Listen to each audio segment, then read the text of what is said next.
Bom dia!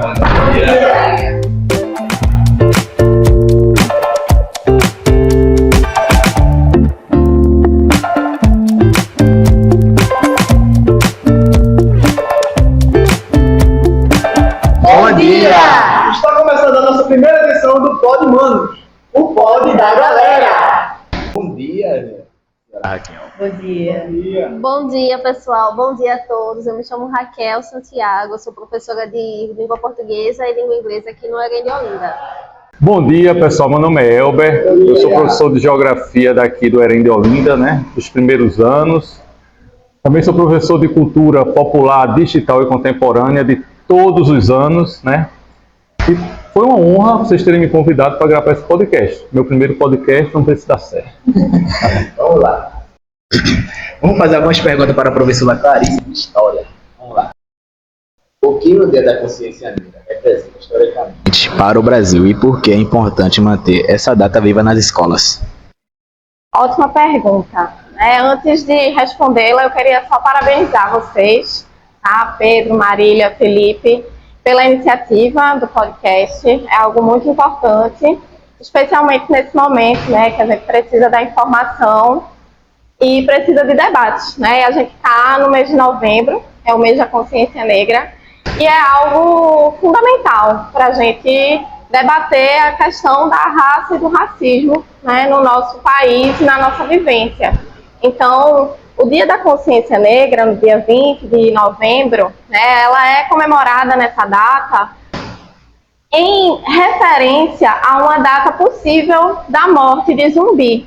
Zumbi, que foi um grande líder do Quilombo dos Palmares, um quilombo enorme que teve aqui no Brasil no século XVII, e que ele foi um símbolo de resistência contra a escravidão no Brasil, né? Então, por que não 13 de maio, que é o dia da abolição da escravidão, né? Porque a gente tem que perceber quem são as figuras negras que realmente importam nesse debate, né? O 13 de maio, a gente remete diretamente à Princesa Isabel, uma mulher branca, portuguesa, que não tinha nenhuma ligação com as causas da abolição no Brasil, diferente de Zumbi dos Palmares, né? Uma figura que sempre foi vista com muita... como um símbolo de resistência mesmo pela própria população negra, né? Um homem negro que foi escravizado e que fundou um dos mais importantes quilombos do Brasil, que trouxe a possibilidade de uma união, né? De uma resistência dos povos escravizados, de alguns povos livres também, né? Então, comemorar essa data é a gente pensar na resistência da população negra e de como isso importa, né? De como isso está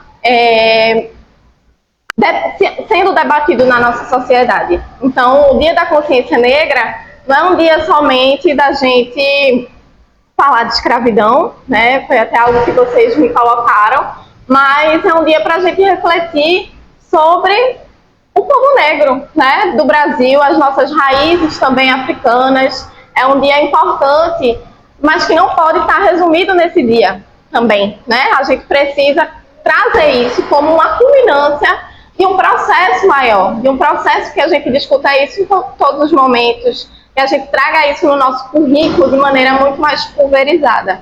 Então, é isso, o Dia da Consciência Negra, 20 de novembro, é muito importante e que a gente espalhe esse dia ao longo do ano inteiro. O que a representatividade significa para a juventude negra de hoje e como podemos incentivar isso no ambiente escolar? A representatividade é algo muito poderoso, sabe, pessoal? Você poder se enxergar em outro é algo que move, eu posso dizer que assim, move montanhas. E como a gente pode trabalhar isso dentro da sala de aula, dentro do contexto escolar, do contexto educacional, é como eu falei anteriormente.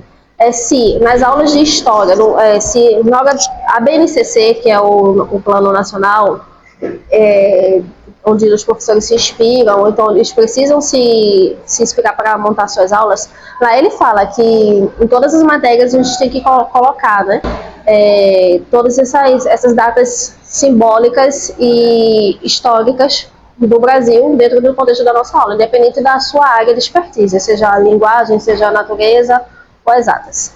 E aí eu penso, se nós trabalhássemos a história africana, a história afro-brasileira dentro do contexto escolar como diariamente, eu acho que isso já incentivaria e já faria com que os alunos, até com que o corpo estudantil já tivesse um olhar diferenciado para o que é ser negro, o que é a cultura negra, a influência da cultura negra no nosso país. Então, e isso já elevaria o contexto da representatividade, porque aí, imagina em história, vocês estudando sobre um autor, um escritor famoso. O meu sonho é ser escritora, eu sou uma adolescente negra que quero ser escritora, mas eu não conheço nenhum escritor famoso negro. E aí, imagina se eu trabalho isso dentro de sala de aula. Eu tenho essa representatividade. Eu me tornei professora porque eu tive uma professora na minha segunda série, que hoje segunda série é terceiro ano, se eu não me engano, terceiro ano fundamental, e que era uma professora negra. E eu achava ela incrível, a única professora negra que eu tive. Ainda me lembro dela até hoje. E por vê-la sendo professora, eu quis me tornar professora também. Foi um espelho. Poxa, essa professora é negra, igual a mim, e ela é professora. Então quer dizer que eu posso ser professora também. Então acho que se a gente conseguisse empregar nós dentro da nossa sala de aula, dentro do português, dentro do inglês, da matemática, da física, existem matemáticos negros, existem físicos negros, a gente conseguiria fazer com que a representatividade hoje se tornasse algo mais comum e mais corriqueiro. E a gente meio que está tendo já a mídia já está mais abordando. Nós temos até um tempo atrás, todas as 3 novelas da Globo eram por protagonistas negras. Uma coisa que a gente nunca viu, protagonistas, mulheres negras sendo protagonistas de histórias, novelas, né? Telenovelas. Então, acho que a representatividade, se a gente começar assim, de pouco em pouco, de ponto em ponto, ela pode... a palavra escapou agora, mas eu diria que seria fortalecer, você se entender como pessoa, e no contexto de se entender também como raça, como povo brasileiro. Na sua opinião, o que o ensino da história afro-brasileira ainda precisa melhorar dentro das escolas? Olha, já existe, como você mesmo falou, uma lei, né, que coloca o ensino da história afro-brasileira como obrigatoriedade, né, no currículo das escolas. Qual é o problema disso aí? Desde 2011 que existe essa lei, né, mas ainda a gente vê uma resistência dentro de algumas escolas de utilizar esse currículo, né, da história afro-brasileira nos conteúdos. Né? A gente vê alguma resistência, né? E também a gente vê alguma falta de preparo. Não é o caso da nossa escola, nós temos professores excelentes, super preparados, e a gente trabalha muito isso aqui, né? Até porque a escola está situada, né, localizada num sítio histórico, né, que tem muita história, né, da negritude, né, dessa cidade. Né? Então, o que a gente precisa é sistematizar isso, né, preparar melhor os profissionais, né, para esse desafio e cobrar, né, esse currículo dentro das escolas. A gente vê que a gente tem até resistência de pais, de alunos, né, que não querem que o seu filho se envolva dentro de determinados programas, determinadas atividades que são feitas, né, na cultura negra. A gente vê até aqui mesmo uma caminhada que a gente fez, teve pai que disse que não queria que seu aluno participasse, né, coisa desse tipo. Mas isso é geral. Eu acho que o que a gente precisa é trabalhar mais isso nas escolas, né, e fazer com que as pessoas se sensibilizem. Quanto mais a gente educa, quanto mais a gente vai sensibilizando as pessoas, mais as pessoas vão participando, vão se abrindo para uma pluralidade, para uma diversidade que existe, né, dentro do nosso Brasil. Como a cultura negra na música, na dança, culinária e região ajuda na construção de identidade do povo brasileiro? Acho, Marília, que a gente não pode nem falar em ajuda, né, da cultura brasileira. A cultura negra, a cultura africana, ela é fundante da cultura brasileira, né? Quando os escravizados foram trazidos para o Brasil, no começo da nossa colonização, eles vêm aqui como mercadorias, né? Mas a gente sabe que eles não se limitaram a isso, né? A população negra no Brasil, ela fundou e fundamentou e fundamenta ainda a nossa cultura, seja, como você falou, na culinária, seja na música, nas danças, né, na religiosidade, na beleza, né, em questão de como a gente se veste, como a gente se porta.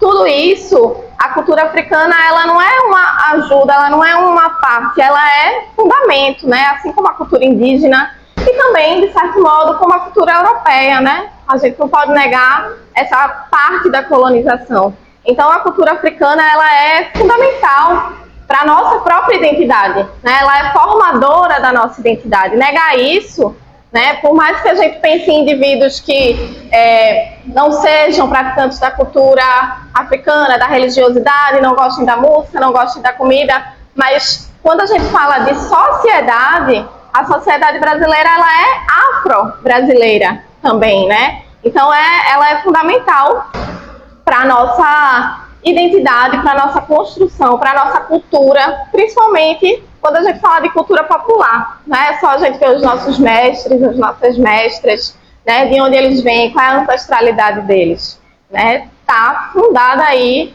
na cultura africana e afro-brasileira. Acho que é isso. Muitas pessoas ainda associam a consciência negra apenas à escravidão. Como podemos ampliar essa visão e valorizar também as conquistas e contribuições da população negra ao longo da história? Eu acho que nesse tema consciência negra, quando a gente fala de consciência, ele quer que nós resgatemos uma parte da nossa cultura em que por muito tempo ela foi apagada, né? Que ela foi deixada de lado.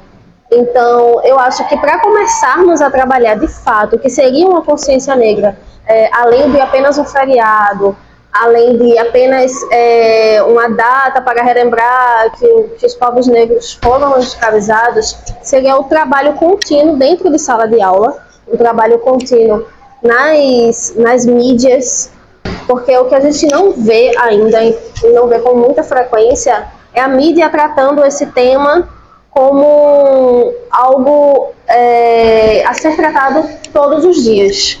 Então, nós não vemos representação de pessoas negras em cargos de poder, nós não vemos uma história das pessoas negras que ajudaram a montar esse país, a levantar esse país. Então, para a gente ver, além desse conceito de apenas um feriado, além do conceito de que a consciência negra é para a gente relembrar aquele período escravocrata do Brasil, começar a trabalhar como se fosse um tema contínuo, algo que é do nosso cotidiano. Porque, querendo ou não, a maioria da população negra, da população brasileira, é uma população negra, né? Então, a gente precisa trabalhar cotidianamente esse assunto. Quais são os desafios que as escolas ainda enfrentam para combater o racismo no dia a dia? Muitos, né? Os desafios, eles são enormes. A escola, ela é uma célula da sociedade, né? Então, se a sociedade como um todo enfrenta esse problema, a escola também enfrenta. Mas, óbvio que tem as suas especificidades, né? Então, a gente tem ainda, basicamente, os problemas que a gente tem na sociedade, né? Muitas vezes uma negação da existência do racismo. Se a gente começa por aí, a gente já anula todo o debate, né? Se eu digo que o racismo não existe, o que é que eu vou debater, né? Mas, então, a gente tem que mostrar as faces do racismo, né? Como muitos autores falam de um racismo à brasileira. A gente não teve aqui no Brasil um apartheid, como houve na África do Sul, onde a população negra e a população branca eram completamente separadas. Ou nos Estados Unidos, a gente não teve isso aqui no Brasil, né? Sempre foi tudo muito misturado, miscigenado, como muita gente gosta de falar. Mas isso não quer dizer que não existe o racismo. É um tipo de racismo muito mais velado, muito mais sutil, como falam alguns autores também. Então, traz uma especificidade maior para a gente tratar isso. Então, a gente tem que assumir que o racismo existe, né? A gente tem que assumir que a discussão de raça não pode estar focada somente no povo negro. Branco é uma raça, né? Que também se constrói, que também tem a sua cultura. A gente precisa falar disso para a gente entender que tudo é construído, né? Que a gente precisa enfrentar isso de frente, né? A gente pode falar da ajuda que as leis nos trazem também, né? As políticas de ações afirmativas de cotas, por exemplo, ou de permanência da população negra em ambientes escolares. É muito importante a gente falar do pé de meia, por exemplo, né? Porque eu posso me matricular na escola, mas como é que eu vou me manter? É importante, são políticas importantes, né? A gente fala também da Lei 10.639 de 2003, que fala dessa necessidade, dessa obrigação da gente tratar da cultura africana, que a gente acabou de falar, né? Dessa influência, dessa fundamentação da cultura africana no nosso currículo escolar, né? Quando a gente fala, né, da cultura negra, quando a gente traz referências negras, isso tudo a gente vai mostrando que essa população, ela não é somente escravos, né? Elas não foram somente escravizadas, elas têm outras contribuições. Elas têm a sua importância social e ela é fundamental, né? Termos professores negros, termos educadores ali que pensem as especificidades dessas questões para a gente colocar em prática, né? E o diálogo sempre dentro da escola, que é fundamental, da gente trazer, por exemplo, momentos como esse, que a gente pode refletir sobre questões de racismo, questões de cultura, né, dessa população, e que a gente está falando da maior parte da população brasileira, né? A gente não está falando de uma minoria numérica, mas a gente está falando de uma população extensa que não está, por exemplo, nos cargos de liderança, né? A gente trazer esses questionamentos, né? Se a gente tem a maior parte da população brasileira negra, por que a gente vê poucos deputados e deputadas negras? Por que a gente vê poucas pessoas falando do ambiente escolar na gestão negras, né? É um questionamento que traz aquela dúvida para a gente, que faz a gente pensar e trazer esse debate, né? Não deixar aquela coisa velada, não deixar aquela coisa por debaixo dos panos, né? Então, esse enfrentamento do racismo, ele precisa, na minha visão, ir por esse caminho, né? De falar, de enfrentar, da gente dizer, o racismo existe na nossa sociedade, né? Como é que a gente vai debater isso? Como é que a gente vai romper os preconceitos, né? Como é que a gente vai colocar os diferentes dentro de um debate que a gente não desrespeite ninguém? Então, eu acho que é por esse caminho que a gente pode seguir. Que exemplos de artistas, pensadores ou líderes negros você acha que os jovens deveriam conhecer melhor? Olha, Marília, a gente tem uma diversidade, né, cultural muito grande, né? Na parte da música, na parte da dança, na parte da religião mesmo, né? Isso, a gente tem uma diversidade de vários artistas, por exemplo, tantos atuais como Emicida, por exemplo, né? Mano Brown, é isso do Racionais MCs.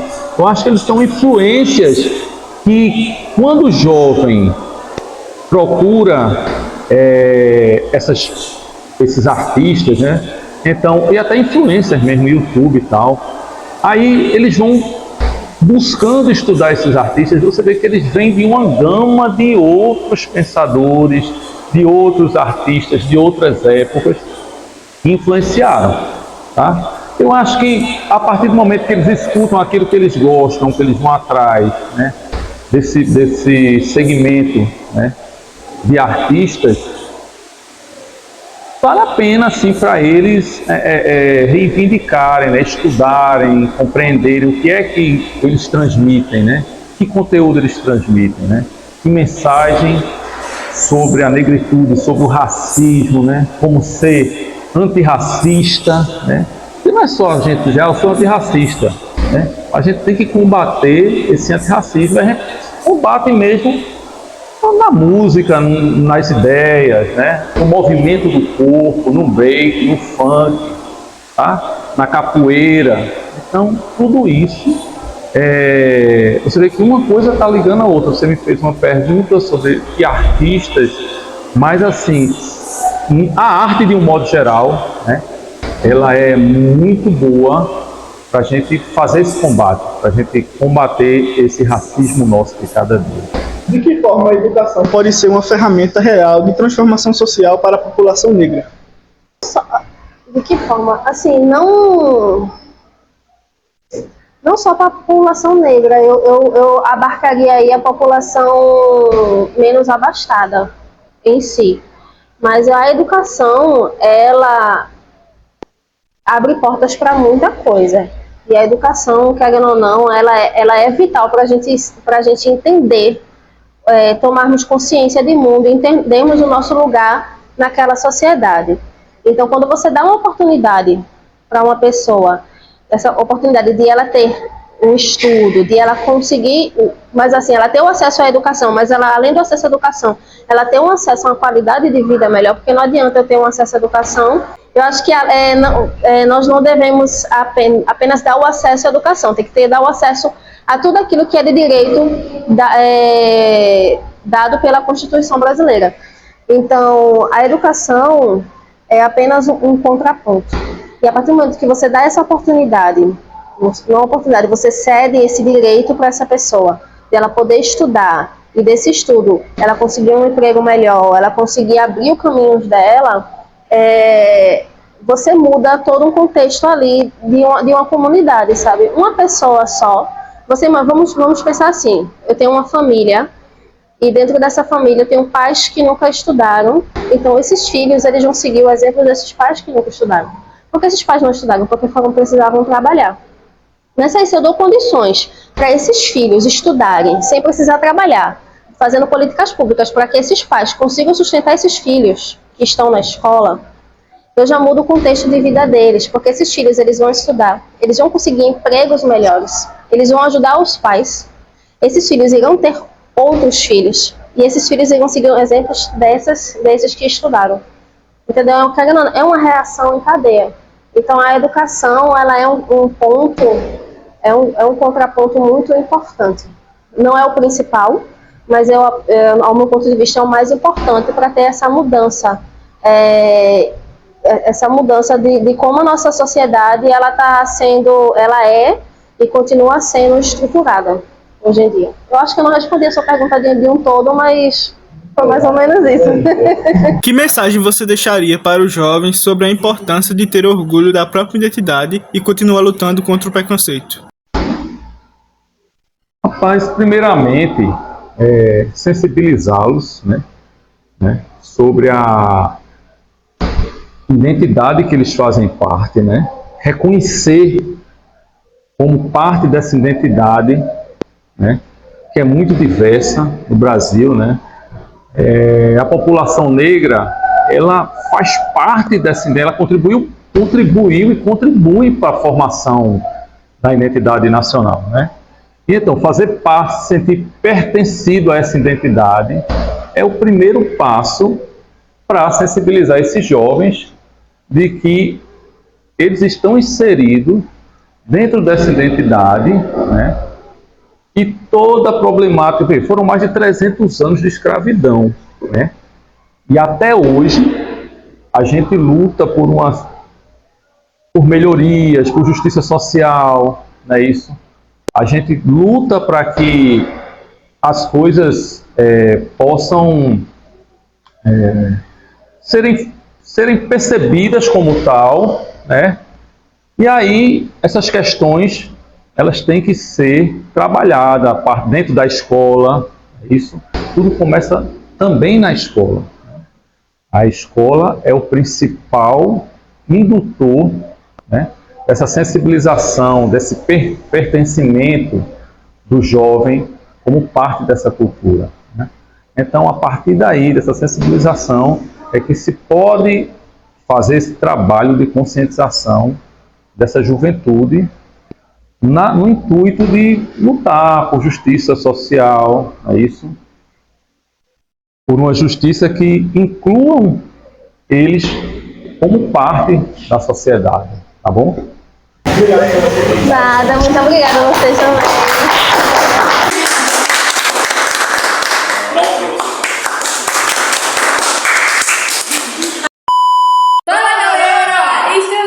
O nosso Polimanos, a nossa primeira missão. Agora nós vamos falar alguns pontos, né? Falar sobre alguns pontos sobre a entrevista que a gente teve com nossos professores. Eu acho muito importante falar sobre esse assunto, né? Da consciência negra, porque não se trata apenas da escravidão, e sim sobre coisas que a gente realmente passa no nosso dia a dia. Seja no mercado, seja até na escola, né? Na escola, enfim. Em locais privados também, que ocorre muito. Exatamente. Muitas pessoas, elas são julgadas, né, apenas pela cor da pele.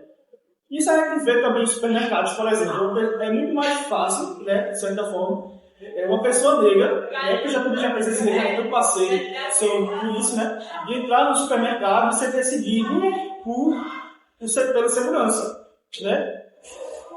Ao contrário de uma outra pessoa que era lá, que era branca, e não estava acontecendo isso, né?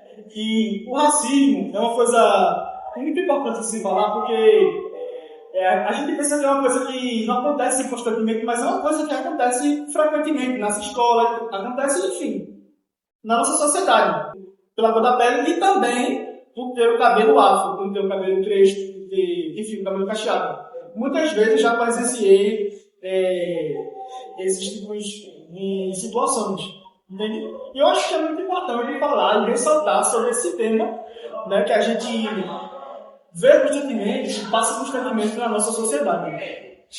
E que devemos também apoiar, né, as pessoas que sofrem com isso, para elas não se esconder e lutar contra esse preconceito, contra esse bullying. E também ajudar os adolescentes a não entrar em brincadeiras com tom de pele, com cabelo, com nada. Porque a geração de hoje está muito, como eu posso dizer, muito brincalhona. Estão tirando muita liberdade, está tendo muito preconceito. E muitos adolescentes de hoje em dia estão entrando em depressão por conta disso. E por causa de brincadeirinhas de um de outro, né? Então, com os estudantes e o apoio que eles também proporcionam, a escola também, de alguma forma, proporcionam isso, eles não precisam ficar escondidos com medo disso, com medo do bullying, com medo de quem ele é realmente, por causa da cor de pele, por causa do cabelo, por causa do jeito dela, né? Então, temos que defender a nossa cor, temos que defender nosso direito por pessoas negras e ter cabelo afro, né? É isso. E brincadeiras essas que não são nada engraçadas, né? Que é importante ressaltar, porque racismo não é apenas preconceito. Bota isso na cabeça de vocês. Racismo é crime. E não podemos, de jeito nenhum, deixar as pessoas que fazem esse crime, essa violência, pode ser adolescente, criança, adulto, impune. Sempre temos que batalhar, defender os nossos direitos como pessoa negra, né? E nunca ficar calado, nunca baixar a cabeça. Sempre levantar a cabeça e erguer e falar para você que eu sou negra com muito orgulho. Não tenho vergonha disso não. Isso que temos que fazer. Procurar defender o nosso direito de pessoa negra nesse país. Então, galera, estamos agora encerrando o nosso Polimanos, mas fiquem espertos para os próximos episódios, hein? Fiquem aguardando. Terá muito mais entrevistas. Tchau! Tchau!